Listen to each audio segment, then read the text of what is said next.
भारत चीन व्यापार की बदहाली। अमर उजाला संपादकीय पृष्ठ पर लेख 1995। उत्तराखंड का तिब्बत से व्यापार कभी लाभकारी व्यापारिक गतिविधि हुआ करती थी। चीन युद्ध के बाद रुक गई इस गतिविधि को 1992 में एक बार फिर से शुरू किया गया, लेकिन यह कभी भी अपने पुराने दिनों की झलक नहीं दिखा पाई। साल दर साल इस व्यापार से जुड़े लोगों का उत्साह इससे कम होता चला गया। यह प्रत्यक्ष रूप से एक व्यापारिक गतिविधि हो सकती है। इसके पीछे पलायन से उजड़ रहे सीमांत गांवों को आबाद करने की मंशा भी छिपी हुई है। यह आबादी देश की स्थायी सुरक्षा पंक्ति होती है। कारगिल में एक स्थानीय निवासी गडेरिया ने ही पाकिस्तानी घुसपैठ की सूचना सेना को दी थी, जबकि खुफिया विभाग इससे अनभिज्ञ थे। लेकिन चीन से दोबारा शुरू हुआ यह व्यापार ऐसी कोई आस स्थानीय लोगों में नहीं जगाता है।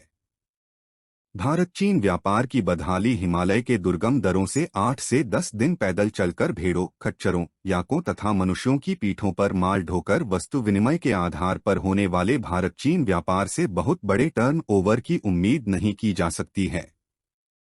फिर भी कई मायनों में यह व्यापार महत्वपूर्ण है।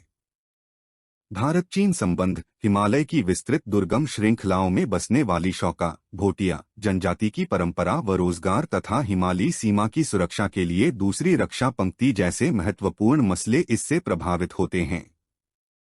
3 दशकों बाद पिथौरागढ़ जिले के लिपुलेख दर्रे से 1992 में शुरू हुए भारत चीन सीमा व्यापार से शौकाओं को काफी उम्मीदें थीं।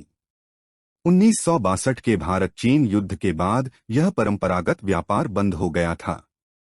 पिछले साल हिमाचल प्रदेश के शिपकिला दर्रे से भी सीमा व्यापार खोल दिया गया है, लेकिन इस व्यापार में भारतीय शौका तथा तिब्बती हुडिया जनजातियों के बीच सदियों से होने वाले परंपरागत व्यापार की कोई झलक नहीं दिखाई दी है। रामाज्ञा, सलह भलहू जैसी पवित्र रस्मों के बंधन में बंधकर शौकाओं तथा हुडियाओं के बीच होने वाले व्यापार की साख तो 20 अक्टूबर 1962 को तब समाप्त हो गई थी, जब चीन ने भारत पर आक्रमण कर दिया था और भारतीय व्यापारियों को लाखों का सामान छोड़कर जान बचाने के लिए भागना पड़ा था। उसके बाद इन 3 दशकों में परंपरागत व्यापार के सारे ताने बाने छिन्न भिन्न हो गए। इसीलिए सरकारी तामझाम के बाद भी अल्पकाल में ही व्यापार अवसान की ओर हैं। व्यापारियों का इससे मोह भंग होता जा रहा है। 1992 में लिपुलेख दर्रे से होकर व्यापार करने के लिए 250 व्यापारियों ने परमिट लिया था। 93 में यह संख्या 200 रह गई और 94 में 150।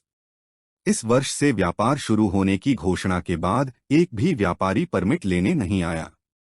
इन वर्षों में व्यापार सुधार की सरकारी घोषणाओं के बावजूद व्यापार में भी गिरावट आई है।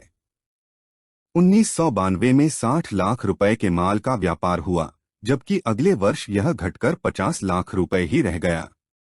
भारत चीन सीमा व्यापार अल्पकाल में ही अवसान की ओर क्यों है? परंपरागत शौका व्यापारियों का इससे मोहभंग क्यों हो गया है? इस सीमा व्यापार से इतने महत्वपूर्ण मसले जुड़े हैं, फिर भी सरकार इसके प्रति उदासीन क्यों है? ये कुछ ऐसे सवाल हैं जिनके जवाब ढूंढे जाने चाहिए। सीमा व्यापार के तहत भारतीय व्यापारी चाय, गुड़, मिश्री, काफी, होजरी का सामान, फाफर का आटा, दूध पाउडर, बिस्कुट आदि का व्यापार करते हैं, जबकि चीनी व्यापारी चंबर, गाय की पूंछ, खाले तथा तिब्बती ऊन का व्यापार करते हैं।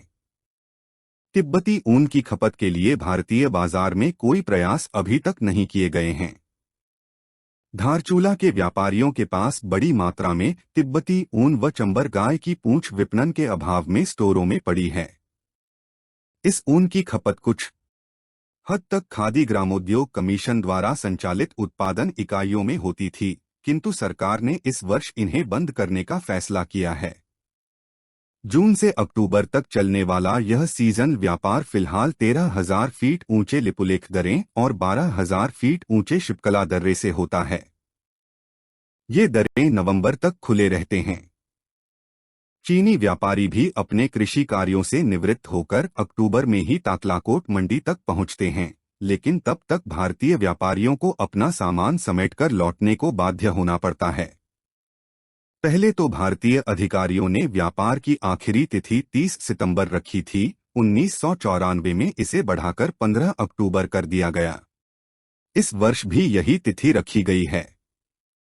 सन 1954 में हुई भारत चीन व्यापार संधि के तहत व्यापारियों को 1 वर्ष के लिए परिपत्र परमिट दिया जाता था। दूसरे वर्ष इसका नवीनीकरण कर इसे ही आगे बढ़ा दिया जाता था, लेकिन अब व्यापार अवधि समाप्त होते ही परिपत्र वापस ले लिए जाते हैं। व्यापारियों को नए वर्ष के लिए नया परिपत्र लेना पड़ता है। प्रधान का जन्म तिथि प्रमाण पत्र, पुलिस CID का चरित्र प्रमाण पत्र हर साल लेने जैसी औपचारिकताएं व्यापारियों को परेशानी में डालती है। गुंजी पोस्ट में व्यापारियों के साथ दुर्व्यवहार की शिकायतें आम हैं। ट्रेड अधिकारियों तथा कस्टम अधिकारियों की अनुपस्थिति का खामियाजा भी व्यापारियों को ही भुगतना पड़ता है। सन 1992 से ही व्यापारी सरकार के सम्मुख अपनी समस्याएं रखते रहे हैं। घोषणाओं के बावजूद व्यापारियों की समस्याओं को हल करने की पहले कभी नहीं की गई। स्थानीय अधिकारियों के सम्मुख यदि व्यापारी अपनी समस्याएं रखते हैं तो अपने अधिकार सीमा से बाहर बताकर उन्हें टाल दिया जाता है। चीनी मंडी तातलाकोट में होने वाला व्यापार मात्र भारत चीन का द्विपक्षीय व्यापार नहीं है, अपितु यह भारत चीन नेपाल के बीच होने वाला त्रिपक्षीय व्यापार है। भारतीय व्यापारी भारतीय मंडी गुंजी से लिपुलेख दर्रे से होकर तातलाकोट पहुंचते हैं तो नेपाली व्यापारी डांगरू मंडी से तिरकर पास होते हुए तातलाकोट पहुंचते हैं। लेकिन चीनी तथा नेपाली व्यापारियों के लिए इतनी बंदिशें नहीं हैं, इसलिए भारतीय व्यापारियों से उनकी स्थिति अच्छी रहती है।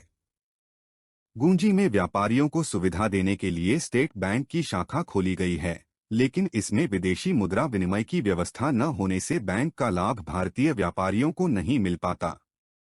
तातलाकोट मंडी में वैसे वस्तु विनिमय के आधार पर व्यापार होता है, फिर भी मंडी में लेन देन डॉलर या चीनी मुद्रा येन में होता है। पिछले वर्ष भारतीय व्यापारियों के पास काफी मात्रा में चीनी मुद्रा बच गई थी, लेकिन बैंक से विनिमय की सुविधा न होने के कारण व्यापारियों की यह पूंजी फंसी रह गई। व्यापारियों के सुझावों के प्रति सरकार का रुख अवहेलना का रहा है। इस सीमा व्यापार में परंपरागत व्यापार की झलक गायब रहने से शौका व्यापारियों का रुख इसके प्रति वितृष्णा का हो गया है। 1962 के युद्ध में अपनी संपत्ति गंवा चुके व्यापारी वर्षों से विदेश तथा वाणिज्य मंत्रालय के चक्कर लगा रहे हैं, लेकिन उनकी सुनने वाला कोई नहीं है। सीमा व्यापार में लगे लोगों और जनसमुदाय के बीच एक बड़ी आशंका भारत चीन सीमा विवाद को लेकर भी है। इतने लंबे समय से द्विपक्षीय वार्ताओं के कई दौर होने के बाद भी सीमा विवाद जहां का तहां है।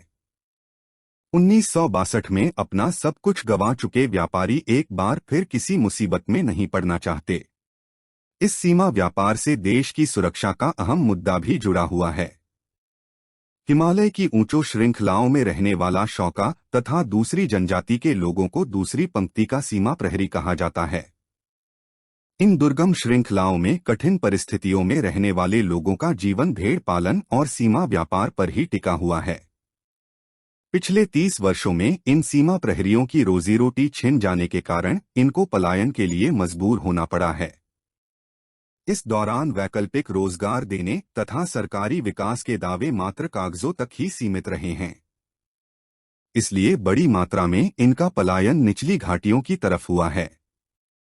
पलायन संपूर्ण हिमालय की ऊंची श्रृंखलाओं से हुआ है, लेकिन इसका भयावह रूप चमोली जिले के नीति दर्रे के आसपास की श्रृंखलाओं में देखा जा सकता है। इससे देश की सुरक्षा पर एक बहुत बड़ा खतरा मंडराने लगा है।